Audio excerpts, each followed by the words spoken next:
There are existing laws and we have to fit these crypto projects into the existing framework. I'm hearing a different thing coming out of the SEC every other week. What clarity do we have, if any, about where blockchain-related companies stand in America? The SEC is exerting jurisdiction in Austria. They just shut down one broker. So if you're selling to an American, the SEC has jurisdiction over that. You have to block Americans from your project if you're going to block the SEC. You know rappers like to rock chains. I rock blockchains, knock 'em out the box. I'm on Doc's main. Key ring full of wallet data. I gotta pray that my ace. I'm here in Mexico on the Contra Cruise with Sasha Hodder, who is an expert in crypto law, works as a crypto lawyer. Thank you so much for chatting with me. Oh, Naomi, thank you. I've been a fan for a long time. And it turns out, so we actually met for the first time at Coins in the Kingdom 2014, which was an awesome Bitcoin conference then. And we only just realized this when we met again on this trip. So pretty awesome. Yeah. And I've been following your quiz show, and it's great. So maybe you'll come on and you'll be able to answer all the law questions. I have a lot of law questions for you today. So first of all, what kind of clients do you represent? Well, it's a pretty broad spectrum, but they all have one thing in common. They're doing a cryptocurrency related project. So some are doing initial coin offerings and some are working on the money transmission side, but usually, and some don't have a token, but they're writing software and selling that to other companies that need their software. So. And what are the biggest issues people have when they come to you? Is it that they don't understand the regulatory framework? Yeah, the regulatory framework is not an easy thing to understand, and a lot of them think that crypto has no regulation and it's this kind of Wild West environment, and that's really not the case. There are existing laws and we have to fit these crypto projects into the existing framework, and that's where I guess the legal side comes into play. So if it's a company doing an ICO, there are attorneys out there that still believe you can do a utility token in America, but I'm not one of them, and I think I've probably given up a lot of opportunity to work with companies because of that stance. But I've responded to the SEC subpoenas for a few clients, and they're not playing around. So I only will do an ICO for someone if we do it as a Regulation D or Regulation crowdfunding or Regulation S. And those fall within, you're completely legal doing it because you're selling them as securities, but the challenge is there's not really a great secondary market after the 1-year holding period is up for these tokens, but I think those are being built right now. Being classed as Regulation D, CF, S, is that they're the three.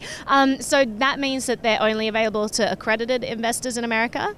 No, there's actually quite a bit of opportunity for non-accredited investors to come in through regulation crowdfunding, which is something that was put forth through the Obama administration in the Jobs Act, where non-accredited investors can participate in these offerings, but they can only invest up to $2,500 if their income is less than $100,000, and they can put up to $500,000 if their income is is in the $100,000 to $200,000 range.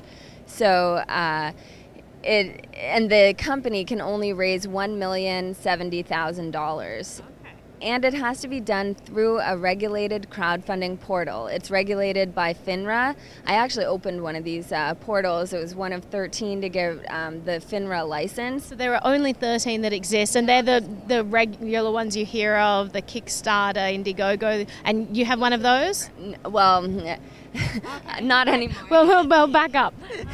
I helped start it, but I dropped out of it, and my two business partners continued to run it until a few months ago. But it let me know the rules pretty closely of what's involved to become one of these regulated portals, and Start Engine is kind of the only one that's working in the crypto space. In America, it seems that the regulatory framework is really complicated. I'm hearing a different thing coming out of the SEC every other week. The SEC chairmen are all kind of fighting amongst themselves about this. So what clarity do we have, if any, about where blockchain related companies stand in America?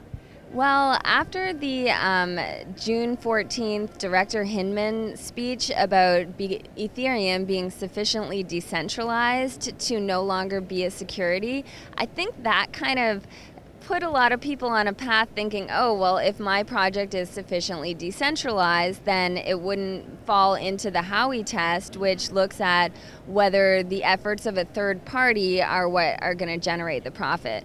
So it's I think very unclear and not safe to rely on just those comments to say, oh, we're outside of the Howey test, because we also have I think there's about 6 cases now. It started with the Munchie case. Well, it started with the DAO, where they said the DAO was a security, and then they didn't prosecute anyone on that. And then in the Munchie case, they gave a beautiful analysis of what Munchie did wrong in terms of spouting out that they would have profits, 1,000% profit, I think was one YouTube video. And they went through, all the facts and applied them to the Howey test and gave, I think, a pretty clear indication that that's how they're going to look at everything going forward. And that was in December.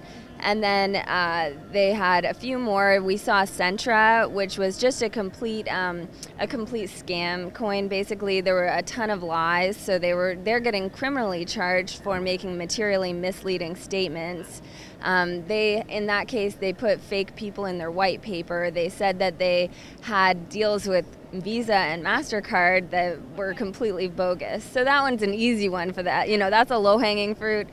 But then came along Tomahawk case, where they said that one was airdropped, not sold. So that was a funny one, because it said that because Tomahawk promised, and Tomahawk is a gold company that was on, I believe, their pink sheet stock. So they said that their tokens that were being airdropped could be converted into their stock at a later time. So that's what made that a security, and that changed kind of the analysis or the framework, because a lot of people were thinking if you can airdrop them, then you're okay, you get around these securities laws.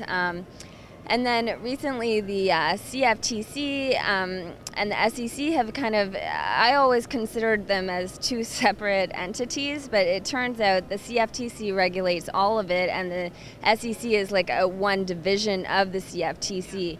And so that came out, and I can't remember offhand the name of the case, but that was last month. There was a new one. So I think going forward, unless you start out, you have lots of time leading up to your project, and you do a no action letter, and you go and get the SEC to look at your specific situation and tell you that no, this is not going to be a security, it's going to be a a commodity, which would fall under the CFTC's side. And in that side, you just have to make sure you're not doing any fraudulent statements is the main thing. Market manipulation and fraud is what they're looking for.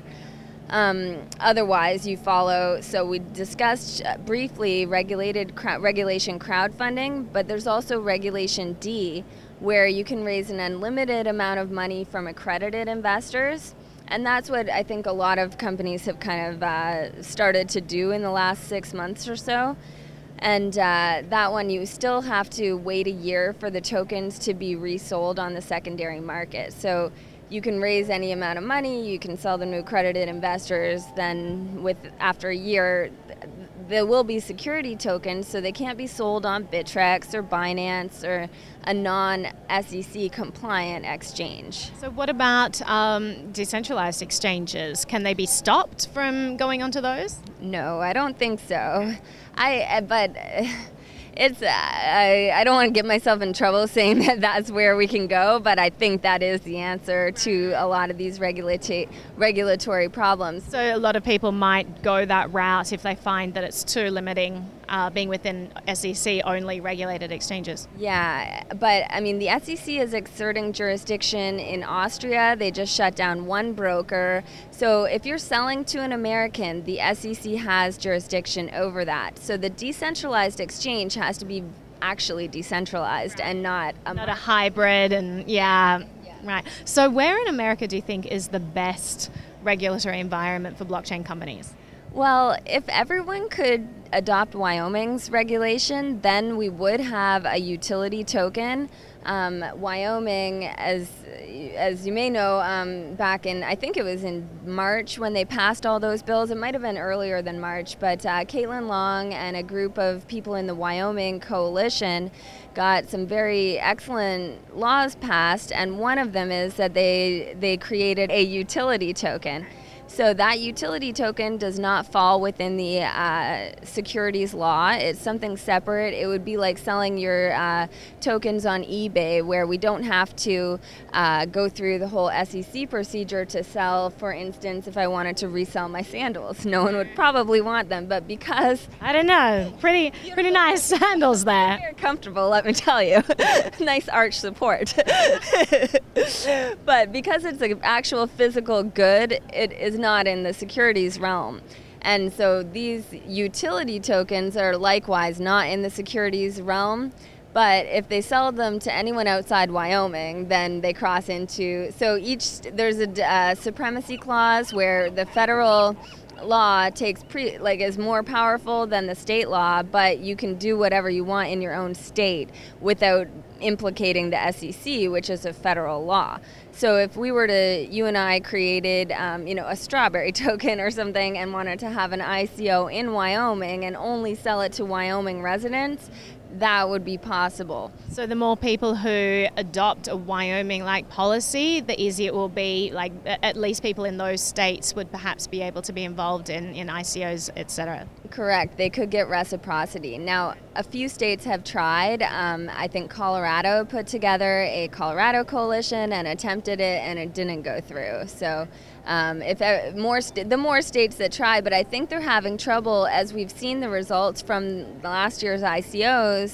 The states are pushing back and saying, well, is this good for our people to have a non-regulated crypto sale, because it's looking like a lot of them are seeing exit scams or terrible results. And when the government regulates things like Bernie Madoff, everything works out really well. I have a question about America as being a center for the blockchain world, because we have Silicon Valley here, and it seems to be a hub, a tech hub.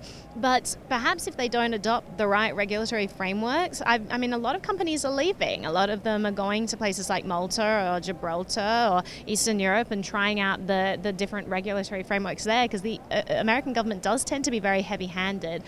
Even if companies do that, do you think it helps? Because it does seem that the SEC has very long arms, and if they're reaching into Austria, as you mentioned, perhaps even being overseas might not be that useful. Yeah, it depends where the people running the company live too. There's a lot of rules around the tax side where if you reside in America and you're just doing business over the internet from a company registered in, say, Gibraltar, you're not subject to Gibraltar's tax laws. You're subject to your home countries. And the SEC kind of works in the same way. It's like a where your primary business is generated, but also there's what's called the Commerce Clause, which means if you're using the roads or wires for commerce, then you have put yourself into the SEC's jurisdiction. So if you're a company and you send one email to an American, and it's a sales solicitation, you've now used the wires for commerce. So SEC has jurisdiction. It's very, very broad. Wow. So you have to block Americans from your project if you're going to block the SEC. And I have a question about that. Let's say that I use some sort of a VPN and I'm saying that I'm in Australia and not in America, or I'm saying that I'm in Mexico, for example. Am I the one liable for if I enter into an agreement with people who've specifically blocked American? Does that fall on me, or does that fall on the company? Because, I mean, they have no idea that I'm using a VPN. That's a difficult question for me to answer without getting myself in trouble, but the way I kind of see it is that if someone's using a VPN, there are ways to detect that, but it's putting a lot of burden on the company to actually do that. So I do see the government putting that burden on companies, regardless. And just a disclaimer, Sasha is a lawyer in the crypto space. She's not your lawyer. So if you are looking into this, please do seek out specific legal advice that is relevant to you. But thank you so much for chatting with me. This has been amazing. And what a wonderful backdrop here in Mexico. So thanks so much, Sasha. Thank you, Naomi. It's been a pleasure.